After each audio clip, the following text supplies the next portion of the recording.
En ce temps-là, Jésus disait à ses apôtres, celui qui aime son père ou sa mère plus que moi n'est pas digne de moi. Celui qui aime son fils ou sa fille plus que moi n'est pas digne de moi. Celui qui ne prend pas sa croix et ne me suit pas n'est pas digne de moi. Qui a trouvé sa vie la perdra, qui a perdu sa vie à cause de moi la gardera. Qui vous accueille m'accueille, et qui m'accueille accueille celui qui m'a envoyé. Qui accueille un prophète en sa qualité de prophète recevra une récompense de prophète. Qui accueille un homme juste en sa qualité de juste recevra une récompense de juste. Et celui qui donnera à boire même un simple verre d'eau fraîche à l'un de ses petits, en sa qualité de disciple, amen, je vous le dis, non, il ne perdra pas sa récompense. Évangile de Jésus-Christ selon saint Matthieu 10, 37, 42. Cet évangile est étonnant et peut nous surprendre. Celui qui aime son père ou sa mère, celui qui aime son fils ou sa fille plus que moi, n'est pas digne de moi.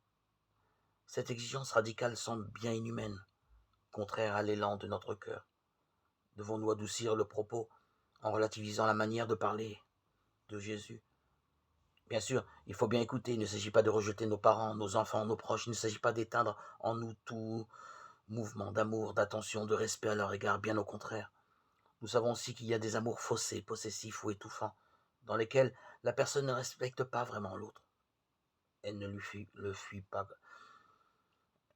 mais ne lui fait pas confiance. Elle ne lui permet pas de prendre son envol. En fait, Jésus demande de transcender les liens familiaux pour voir en ses proches des enfants de Dieu.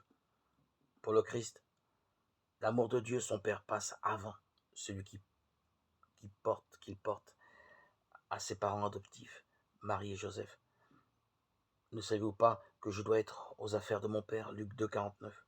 Oui, tout est là, le Christ veut nous rappeler qu'il y a une hiérarchie, un ordre dans l'amour. L'Évangile va encore plus loin. Celui qui ne prend pas sa croix et ne me suit pas n'est pas digne de moi. Aimer en portant sa croix et en prenant ce qui semblait obstacle et empêchement pour vivre, pour aimer, pour avancer.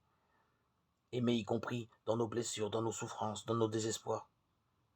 Aimer dans la lumière du jour et sous l'éclat d'un soleil d'été, mais aussi dans les diverses saisons de la vie. Le mystère est grand. Jamais nous n'aurons fini de découvrir ce qu'est l'amour infini de Dieu. Le mystère est grand et il nous appelle au meilleur de nous-mêmes.